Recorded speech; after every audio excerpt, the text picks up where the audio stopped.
Hello and welcome back to the Solo RolePlayers Podcast. I have for you today on the show another fantastic guest, one I've been trying to organize and line up the time wizardry of different continents and different time zones for a little while now. But I want to introduce to you the very first, technically, RPG creator that we have on the show, and that is Timothy Fogarty. Welcome to the show, Timothy. Thank you. Is that true?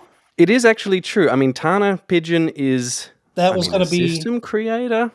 Well, she did create Mythic the game.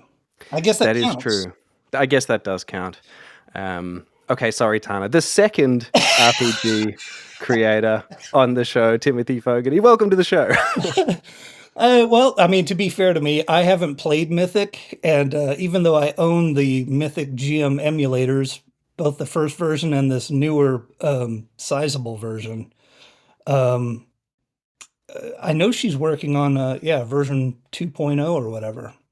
Yeah, basically the same, like the second edition of the RPG itself, in the same sort of style as the second edition to the emulator that she did 2 years ago now. Right. Looking forward to it. Sometime this year, she said, but she didn't want to be rushed. Sure. I completely understand. There's a lot of pacing that goes into making games. Yeah, and we're going to come back to that. I want to hear all about that. Making a game to me seems like something that is beyond my ability to be able to collect my thoughts into writing in a structured way like that. And that's why I just hit record on a microphone and just speak whatever comes, say whatever comes to my mind. And we will come back to that. But before that, you actually reached out to me as a listener just to say g'day. And then I since through some very nifty research and the fact that you told me, found out that you had written your own game. Yes. Yes, it's called Plight. It's a traditional fantasy, solo-friendly, beginner-friendly tabletop RPG set in a kingdom on the brink of war. That's the quick description of it, I suppose. More elaborately, it's really like a solo cairn hack for anyone who's familiar with Cairn by Yochai Gall. Cairn itself was kind of a mix of Into the Odd by Chris McDowell and Knave by Ben Milton, and then their games, of course, are sort of reimaginings of BX Dungeons and Dragons, and the chain goes on and on and on. But I basically looked to those three games for a easy kind of rule system because I knew I wanted to make a solo game that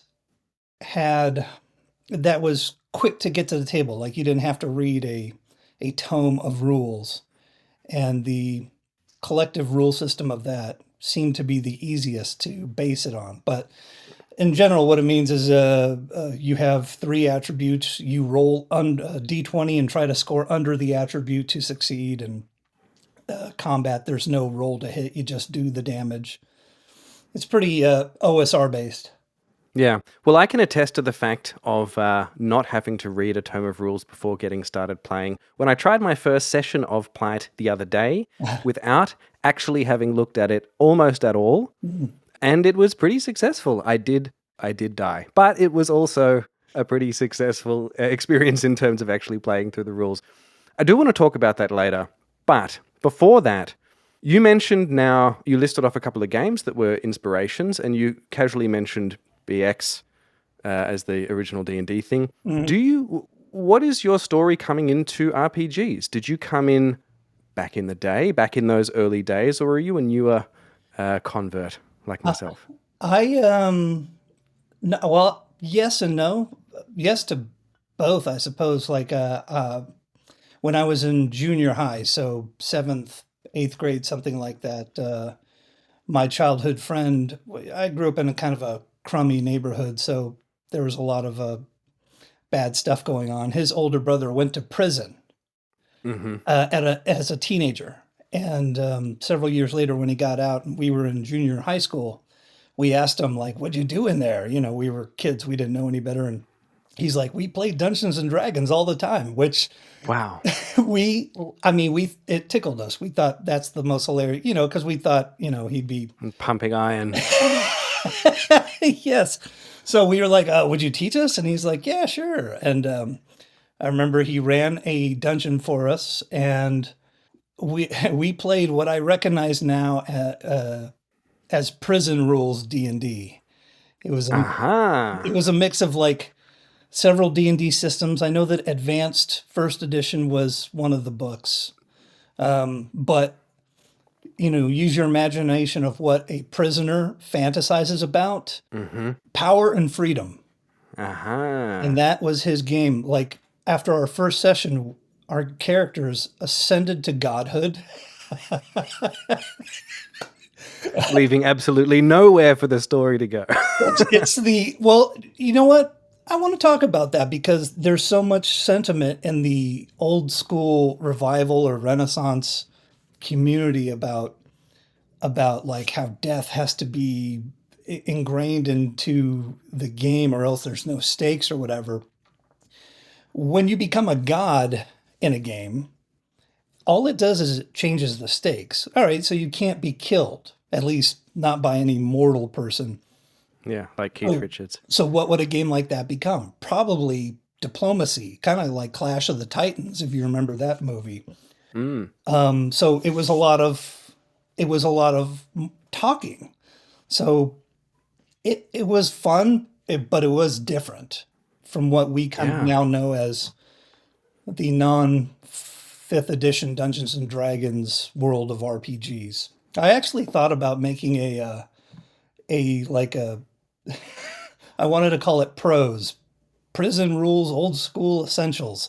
Basically, just put all the rules for becoming a god and receiving, because the other thing that we got besides the godhood was a 20d20 sword. I mean, that's ridiculous. Yeah, can't even hold that many d20s. Yeah. But that's a really interesting idea, because something I don't think I have seen a lot of in the myriad of RPGs that are available in this arguably golden age of RPGs is something that is more sort of politically focused, or where you're sort of managing people or society or, that kind of thing from a position of power. That's a really interesting idea. I think you got your next game on the horizon. Well, I certainly have thought about it because I'm not, the first game, Plight, is pretty traditional. And the reason why I went such a traditional route my first time out was because there's so many free and cheap assets to put something like that together. And I desperately needed the experience and the skill. I didn't have any talent for making a game, but wherever there's not talent, you can always substitute it with skill. You just have to earn skill by doing. And so it's like, okay, well, there's a lot of stock art out there that's fairly cheap, but it's all, elves and dwarves and wizards casting fireball and stuff like that. So it's like, all right, I'll build a game around that because it'll make it easy just so I can. And it's a language that people can understand straight away and get straight into to achieve that goal of being able to sit down and just play without reading a whole rules tome, right? Yeah, and it's kind of difficult, I find, to be a new designer with a name that no one knows. I'm not much for social media, so I'm not tied into the community much at all outside of the Solo RPG subreddit.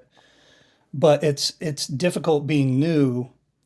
And if you put your best foot forward with no skill on a lofty idea, like, hey, here's my game where you're a deity or a petty king of a nation or something like that, it probably would have been bad because I didn't have the experience, but also it would have fallen on deaf ears because, you're a nobody. So it's much easier to, in my case, and I found this out just by doing it, is create something fairly cheap but polished and put it and give it away for free.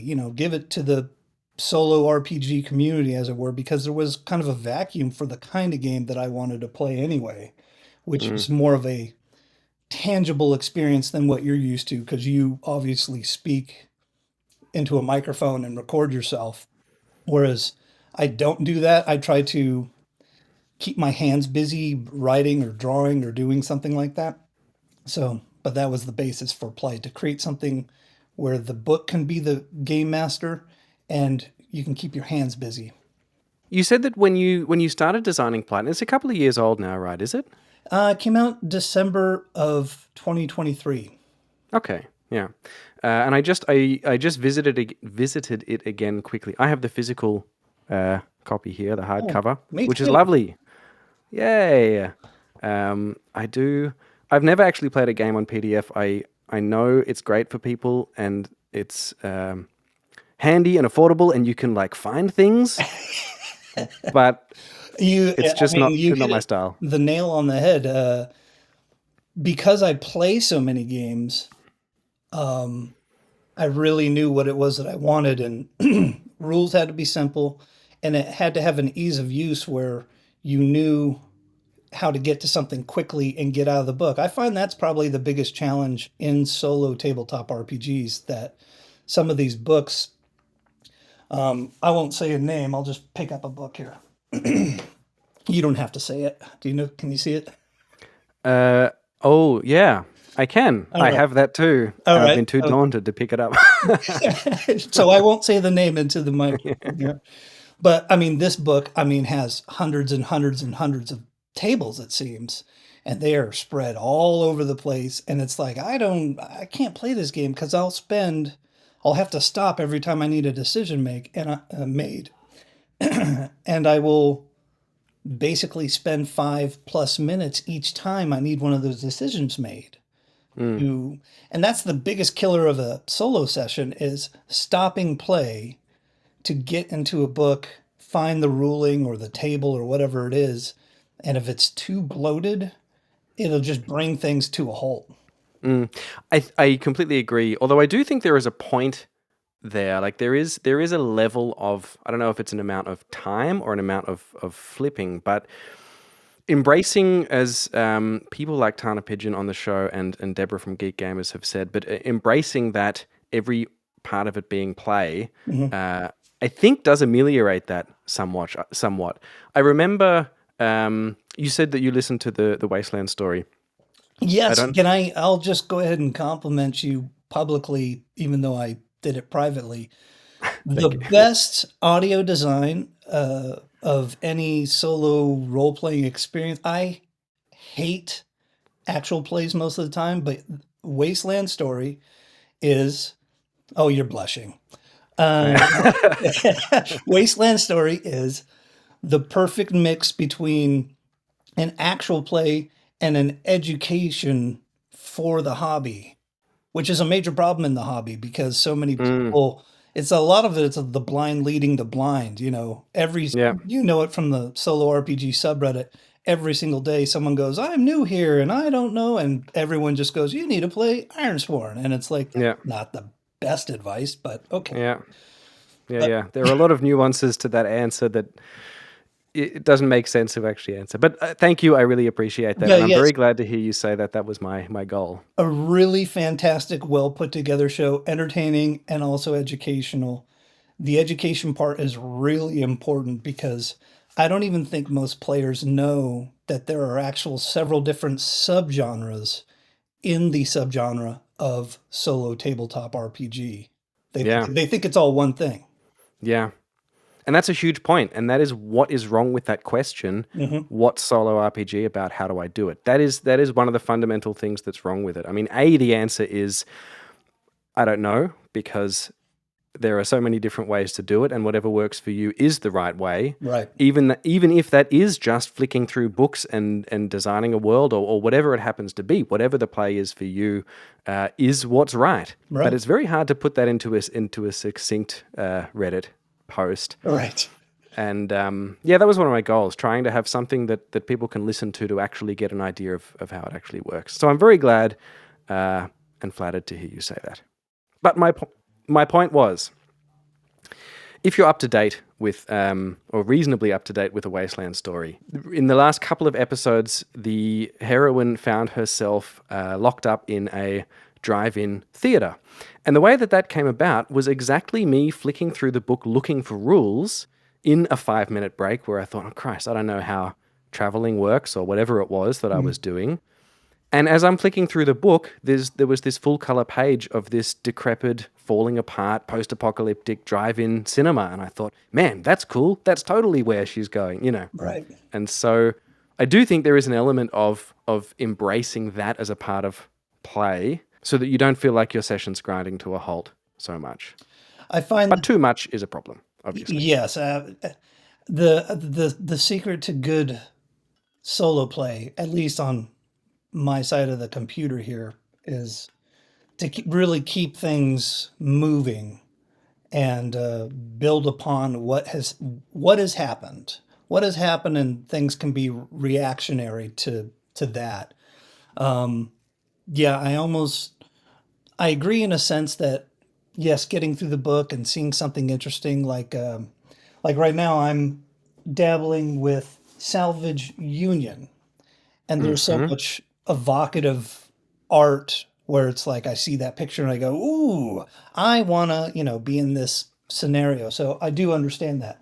But yeah, there is a sweet spot, as you say, for creating something that's easy to use, but also not so bloated that Yeah. it will grind my sessions to a halt, especially with a poorly laid out book. I'll use one example and try not to say anything too disparaging, but Four Against Darkness is a incredibly poorly laid out book. Now, I don't blame Andreas Villagoy because Andrea was the first to do that and that kind of genre of game. And so clearly he was learning as he was doing it. Yeah. But if it weren't for the fans of that particular game, it would be unplayable because fans went and made, because there was such a necessity for that type of, or that genre of game, the pencil and paper adventure RPG. They went out and created functional character sheets and other sort of PDF sheets to help. Yeah, which is another wonderful aspect of this community. There is so much passion in it, and so many people willing to put in this time. And the some of the stuff people come up with. I got recently. We're going way off track here. I want to talk to you more about something specific, but that's okay. It's fine. I got the other day some beautifully hand illustrated character sheets for Dungeon Crawl Classics, which are just stunning. Like they look like what do you call it? Like contracted art pieces for the book, and the whole character sheet is all the stat blocks and everything is all designed into the art and stuff. Just beautiful stuff, let alone rules summaries and. I'm working on a follow-up now, and I've made the character sheet, but it's not too appeasing to look at. So it's like now I'm thinking about commissioning somebody to make something a little bit more visually appealing. I'll send you a screenshot. They were also, I think they were free on Drive-Thru RPG. Sure. But I'll send you a link or a screenshot, even just for an idea. Sure. Now, back to the agenda. I say agenda, I have 6 words scribbled on a piece of paper, but that's how I like to run an interview. You said you had your prison D&D experience, right? And so presumably then you continued playing RPGs. I did until about 10th grade. And then I went through the rite of passage that all young men have to go through at about that time. And then you go through that, do I want to keep doing this nerdy thing I'm doing? And girls. And it's like, well, yeah. girl. So guitar's better than dice in that situation. It certainly does. And so and also Magic the Gathering came out at that exact same time. And Magic the Gathering, when it first came out, was, it was kind of a role-playing game. It was like, okay, you're a wizard and I'm a wizard, and we're going to cast spells at each other. Now it's really far gone from that. It's just an IP that they plug in modules to every quarter. But back then it was like, you're a wizard, I'm a wizard, we're going to cast spells at each other, and the winner gets to take a spell from the other person. And it was a lot easier to kind of pick up and play that wherever. So that combined with girls basically led me to wean off of D&D, which as much as I enjoyed world building, I took a creative writing classes in school and stuff like that. It was so much easier to do that. And then I basically was gone from the hobby till about 2016. Somewhere Hmm. around, basically, I'll give you the short version. A certain somebody became president out here in 2016. I remember hearing about that. Yeah. Yeah, whatever. Uh, and then so I was on social media then, and it got really gross and toxic to the point where I could tell it was affecting my behavior, and I was like, I am out of here. Yeah. So I got Analog, baby. yeah, so long, goodbye. And so I got off social media. But when you get off social media, all your friends don't get off social media, so they still have that illusion of having people in their lives. And I Mm. all of a sudden, for the first time in a while, didn't. So I started hosting a game night at my house just to once a week get people to come over. And we started with board games. I bought a copy of Gloomhaven Hmm. because I had seen over at a friend's apartment it splayed out, and he said, "Oh, this is Gloomhaven. It's essentially D&D in a box." And I went, "Oh, okay." And he goes, "You could play it solo," and that triggered something in me where I was like, "Oh, you mean I can have this, Gen X midlife crisis, where I get into these childhood things. My dad's generation probably just got a Corvette and put in an earring. Yeah. It seems like my generation just does whatever they liked as kids. So um, I bought Gloomhaven. I tried to play it solo. I figured out this is a terrible solo game. So Yeah. I started a gaming group. We played once a week, but during the nights off, I was like, I need a game around here to play that's kind of pencil and paper. And I didn't know if something like that existed, so I just started Googling, solo tabletop RPG, and stuff started coming up. And so I just started buying books and trying them out one at a time to varying results. What were some of those first games and what were some of those first experiences like? Well, speaking of rites of passage, I think it's part of the process of every solo role playing game enthusiast to basically play a bunch of garbage or play something and not understand it or not how to function.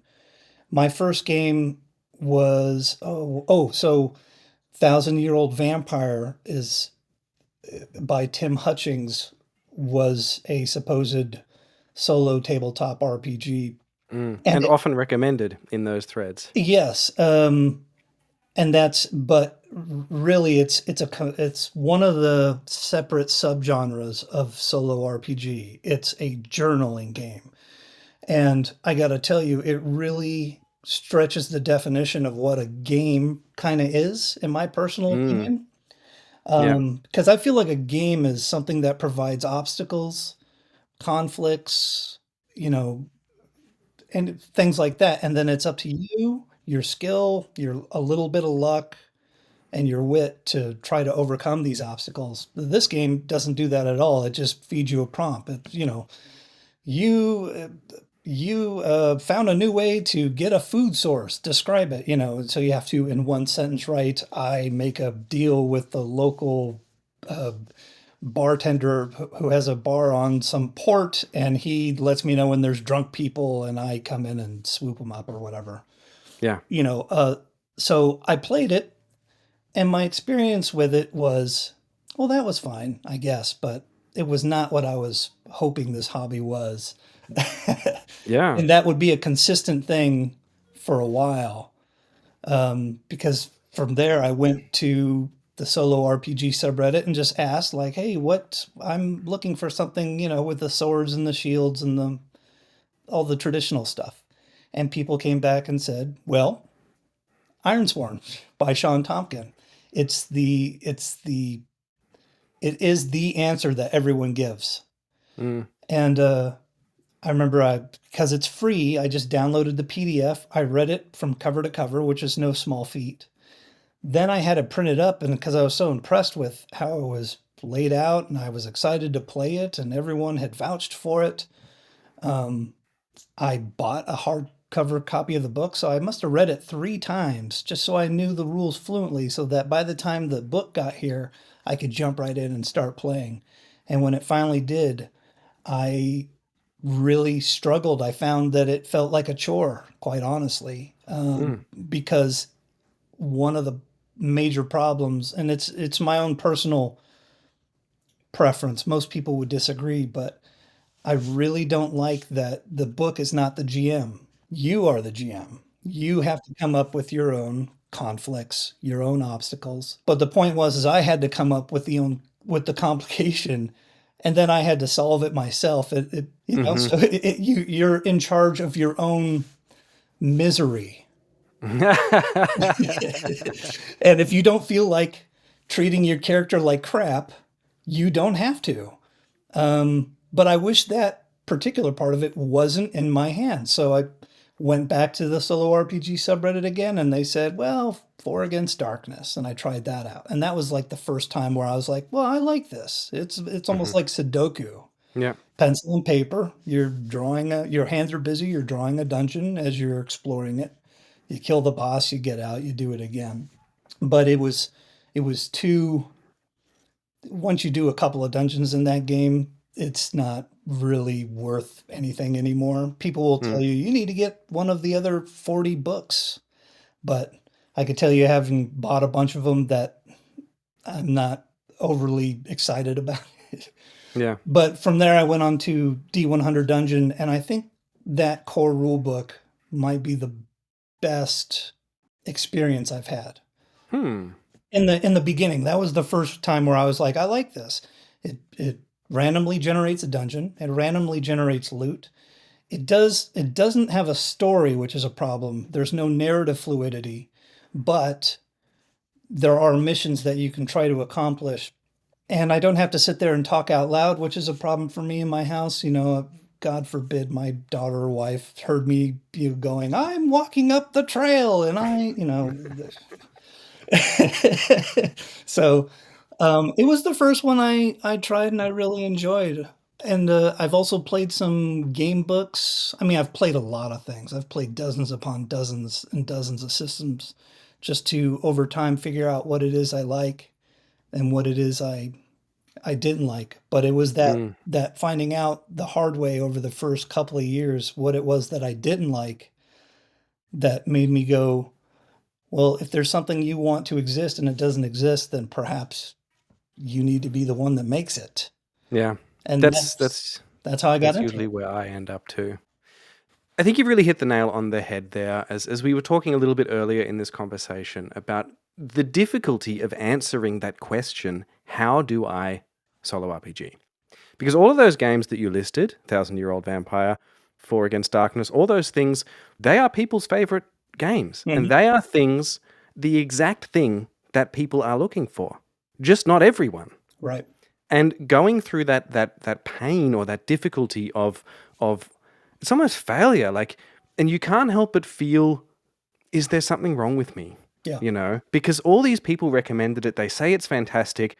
Everyone loves this game, and yet I feel like it's a chore to Mhm. either journal or to do the GMing, like you said in Iron Sworn, those kinds of things.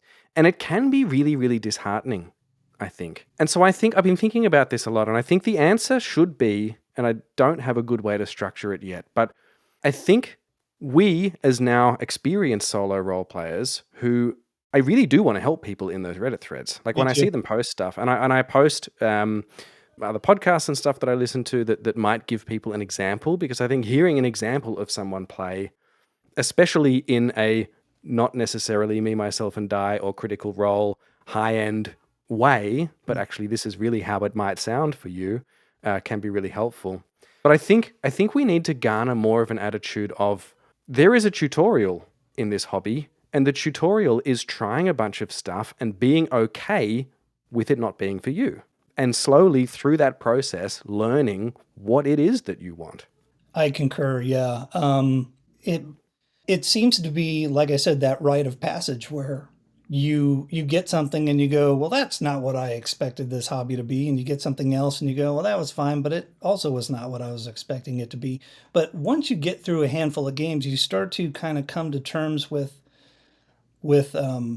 what it is that you like, and you start developing your own personal style of play. As you mentioned, and obviously you record yourself speaking because it's so much easier for you to improv talk. Whereas me, I'm looking for something the exact opposite. I'm looking for something a little bit more tangible and something where I don't have to talk at all and Mm. just kind of keep my hands busy. So, because the way I do it is I go to bed on weeknights at about midnight. And so from 11 to midnight, I turn off all electronic things, no TV, no video games. And it's kind of a way for me to unwind and sort of do something interesting that stimulates my brain, I guess. Yeah. Without Um, the screen lights and distractions. Oh, that's a great idea. yeah, well, I have a problem with insomnia. I don't sleep so good. So it's a good way to kind of help get my brain to kind of wind down for the day. Now it's almost Pavlovian. Hmm. Like I know, like after when I hit about 12 o'clock, I know I'm tired and I can go to bed. But yeah, I mean, Excellent.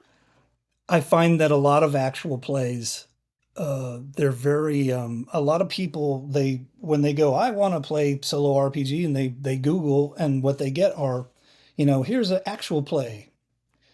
And to a certain extent, a lot of these other actual plays, sure, they're technically playing the game, but I don't think that you can really learn much from the majority of them because, like when I was playing Ironsworn in the beginning, one of the things I did besides read the book several times was I watched the second season of Me, Myself, and Die with Trevor Duvall, which is fantastic. And Trevor is Yep. is wildly entertaining, um, and he uses Ironsworn as his system for the second season. And the whole time I was like, man, I can do this. I'm kind of a theater kid. I used to be the front man of bands. I'm very quick on my feet verbally. So I Hmm. was like, I can do this, no sweat. And I went through the entire season. And when I finally sat down to play, I went, uh, wait, am I just supposed to sit here and talk out loud? And so I opened up the Ironsworn rulebook and I went to Solo RPG, and literally the instructions on solo play in this supposedly solo friendly book, it's one paragraph. It just says, well, you play it as normal and you keep a notebook and keep as detailed of notes as you need. And it's like, that's not helpful. How about an example? Mm. Because I did not want to talk to myself, and I also didn't want to write like a big long story. Bullet points are fine. I Yeah. think Describe what you do then. uh so we'll use Plight as the example. First things first is I create a character, which takes a few minutes. Yeah. Then I create on the realm sheet, I guess it's called in the PDF. It's basically just a hex grid. I create a starting home or a starting location, wherever the character lives. That's something every person should need to know, where you live. So I create that. It could be a settlement, it could be an entire city, whatever it is. Create your starting hex. And then what I do is I create the nearest civilization, so another city or another settlement, just to establish there are other things out there that my character should know about. Mm. Then I'll create a couple of NPCs, just here's two people they know and their relation. For better or for worse, could be good or could be bad. And then I create two locations, kind of like a dungeon or something to here's what I need to do just to get started. And then I'll randomly roll some like complications, whether it's like a complication with that home city tile or whatever it is. And then so by then you've kind of developed yourself, some friends or enemies, your relationship to them. There's some problems going on, or there's some places that you can go, and then I just go. And then I make sure that I put these things, kind of spread them out, or I randomly will generate, this one's 3 tiles away, so that I'm forced to travel if I want to go there or what have you. But I just start going from there. And then my play is completely wordless. It's I'm drawing the map as I'm discovering it. If I go to a location, I'm drawing that map as I discover it, tile by tile. And then I'm keeping, I buy these moleskin uh, grid notebooks, and I just write little bullet points. I make sure, because I'm a perfectionist, I make sure to make them sloppy so that I don't feel, because if I try to make them too nice, You have to put too much work in. yeah, then I'll start wanting to consistently keep it nice. So I try to make them sloppy right up front. And the only writing I do is a end of session quick report, like one paragraph. Here's what happened, Uh-huh. and that's it. Give me an example. What does that paragraph sound like? Read like? It reads like Darrow is a. So when I create the character, I also write a paragraph up front of here's who the person is. So it's like Darrow grew up an orphan in the city of Starshire, and his parents died when he was young, and now he works as a blacksmith for Steve or whatever it is. And his friend is this, but his friend has a sister who's a real bee, and yada yada yada. And then I start playing, and then the end of session report is Darrow got into a fight with the sister, and was kicked out of town, tarred and feathered and kicked out of town. So trekked, northeast 10, 12 miles, whatever. And along the way, this happened. And then I just leave it there. And then I just pick up where I left off. It's normally very short. So it's really just a way for your next session to just spark the memory of the last session in your mind. Is that about it? It's a way to kind of keep a chronicle without making it a chore. And it's cool after, 10 sessions to look back and go, wow, look at how far they've come. Yeah. But I certainly don't need to write out sort of move for move. I've seen that. People do that where they go, I walk east, and then they write the roll, and here's what happened. They do it every single line, almost like those kind of 1980s word-based computer games. Was it Quark, Zork, or whatever it is?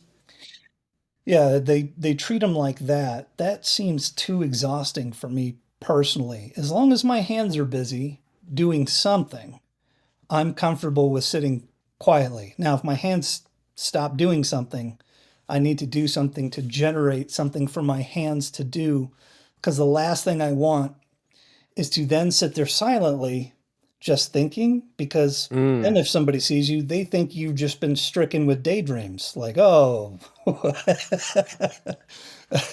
So it's about just trying to create scenarios and things that trigger in me something to illustrate, animate, or notate.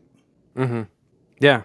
And I do think like that highlights again one of the fantastic natures of this hobby. The fact that it is so diverse. It seems like it shouldn't be, because it's a real niche of a niche of a niche, and it feels like it should be a really clean-cut set way to do it. And especially when you look on those Reddit threads and you see, oh, the answer's Iron Swan, or the answer's Thousand-Year-Old Vampire. It really seems like that cut and dry sort of a thing. And it's wonderful to me how diverse those experiences can be within this tiny little offshoot of a genre, and also how many different things people get out of it. And for me personally, as I get, like, I'm reasonably new still. I've probably been playing about a year, right? And I got you're lucky. as skilled as anybody, I would say. Sure. I mean, anyone who finds their groove, I think, is as skilled as anybody else, right? And I still struggle with a lot of stuff. I edit out a lot of long pauses, Right. But even within me and my somewhat experiencedness, I want different experiences in different situations. Right. I the other day, I've been playing a bit more Starforged recently. Mm-hmm. It was requested by my patrons. I continue playing the stories that I start on the main show and needed somewhere to put them. So I set up the Patreon. And I've been requested to play more Starforged. I've been playing more Starforged. And I struggle with it a bit, but I really, really like it. And then I sat down after my last session and, like you said, the wife and kid was at home. And I thought, okay, well, I don't really want to record now. Right. But it's still set up on the table and I just want to do something. And I did just a little bit without actually talking out loud, Mm-hmm. And it was a little bit of some experience point spending and maybe a little bit of writing, sort of setting up what the next scene might be and sort of doing a couple of other things. And I found it really rewarding as well in a different way. And something that actually reminded me or made me realize I don't get to do that much because of how I play normally and how I play for the show. So I've been looking for those different experiences within the hobby based on what I want to get out of that session. And that is so encouraging and it shows the openness of this hobby and how much there is there And for everyone. there really is a lot. Like just we touched on it briefly earlier, the fact that there are several different subgenres that make up the subgenre of solo role playing. I'm currently playing a game book, which I call a solo tabletop RPG. I'm playing book 1 of Legendary Kingdoms. That's new to me, but that's a very pretty book. Well, the dust cover is off of it, but so for people who don't know, game books are sort of modern iterations of choose your own adventure style games. So Fabled Lands, Legendary Kingdoms. There's one that you can find in board game stores called The Legacy of Dragonholt. It's actually pretty interesting because they take the old concept of, if you go this way, go to this page. And if you go this way, go to this page. And they add a character sheet, they add combat mechanics, they add all the things. So you're still a little bit on rails. But the good news is, if you're like me, you don't got to say a damn word. You can just sit Yeah. there and read. Your decisions have weight because you might make a decision to help some person. And if you fail, they die or something, and then they're not available in later things because of the function of these game books. That's one way to play. There's the journaling games, which are very popular. People like just answering these prompts in character. Oftentimes there's not combat. It's just you're telling a story, a single line at a time. There's your pencil and paper adventure games. If you don't have any experience whatsoever in traditional multiplayer tabletop RPGs, this would be the best gateway, I think. This should be one of the qualifiers. Do you even know what tabletop RPGs are? If the answer is no, I play Elden Ring, play D100 Dungeon. That would be the best answer because you are not going to fall into Ironsworn with ease. But if you have played traditional multiplayer games, then you can play a game like Plight or like Ironsworn or any game really, and then just use a Game Master emulator, which you don't necessarily have to get the Mythic GM emulator, which everyone recommends because it's so huge it might be overwhelming. There's really only 2 charts in it that you need. Yeah. The answer, Yeah, the one-page mythic is great. yeah, the answer to yes or no questions and the answer to open-ended questions. And here's the funny thing. You could play a game just using that. Doesn't matter what the system. It could be no system. It could be I'm creating a character and my name is, Jack the Ripper and where am I? Roll on a random generator just to generate something and just go from there. Yeah. But anyway, there's all of these subgenres are so wildly different from the other, and they all scratch different itches. It's really about finding what is your itch, and then finding the compatible game to that itch. Yeah. It's a long, long process that I worry when people give out this bad advice when they say just blanket statement, play Ironsworn.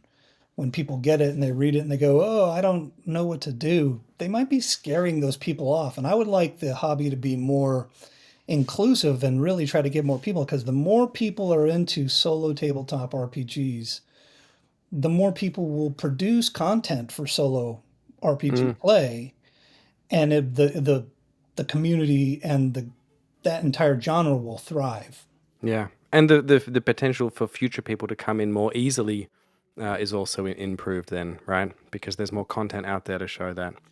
I think it's an interesting point. I don't think it's necessarily bad advice. I think it's just that people don't either don't remember what it was like starting out, or just happen to hit on the thing straight away that worked for them. And that was, I mean, that was kind of my experience. I played a couple of small light games. I think two. I think Hmm. I tried Glide, which I quite enjoyed. Hmm. And straight off the bat, I'm like, oh, this is kind of cool. I'm doing it. This works, but I'm writing more than I want to.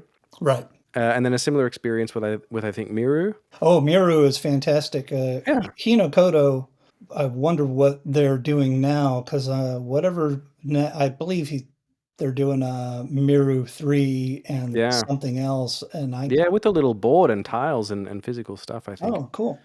And then the third thing I did was Fallout with Mythic, and it worked for me straight away, you know. And so now for me, I had a relatively easy on ramp just by the luck of the draw. Hmm. Uh, and now, because I have that experience of it working successfully for me, anything else I try is obviously much easier. Right. And I can go, oh yeah, that's cool. I can see what they're doing, not for me, without feeling like, this hobby isn't for me, you Right. know. And so I think a bit more of that encouragement to newcomers to the community is really important. And I think, like I said earlier, treating your experience of discovering solo RPGs, you should treat it like a tutorial, you know, a Right. tutorial to playing the actual game, which will come once you go through those steps and try those different systems and find that thing that clicks. Yeah, I agree. I also think that it's important for designers to learn and grow from the things that they've done to make, if they are interested in making solo tabletop content, to really think of it up front instead of thinking retroactively, like, well, I've created a game. And then when they're done, go, now I'm going to create some solo thing that you can just tack onto it. Like, you should really think of that from the beginning, because you might be creating an experience that might be unpleasurable as a solo player. Or there might be better options already out there, you know, like maybe your game is better served for solo by just someone using Mythic or another GM emulator rather than you Right. putting something in that you don't really understand or trying to reverse engineer something. Right. Yeah. Yeah. There are games where it's like they don't have any solo components at all. So I'll have to quickly invent some, and it'll play better than a game that does have a solo component. And it's like, boy, this person really didn't think of this up front. I can tell it was kind of tacked on. Mm, Um, one of my problems with the pencil and paper adventure style games, oftentimes the first book is like, here's the rules on how to delve dungeons. To me, that's of a game. Like, I really wished, like, why wouldn't you create the procedures for walking from dungeon to dungeon included in the book? But they always make that a separate book later down the road. yeah. And oftentimes they'll give it a completely different rule set that has nothing to do with that original book. Mm, And it shows. And so what it ends up feeling like is that you playing two games stapled together. yeah. My big goal, in fact, I've been spending my entire weekend working on the follow-up to Plight, a game called Apostasy, is have both of these things in the core book. It's the reason why Plight has both of those things in the core book. Both of these experiences are important. I'm really thinking from the jump, this is a solo game first, multiplayer second. Hmm. Even though I do play RPGs with my game group from time to time, mostly we're a board game group, but I'm really focused on solo because to tell you the truth, from a design point of view, the traditional multiplayer market is completely saturated. In fact, I Yeah. feel like they've probably hit a tipping point or a zenith with games like Shadow Dark, Knave 2E. I mean, those two games right there, I don't think there's any reason for any other like traditional fantasy game anymore.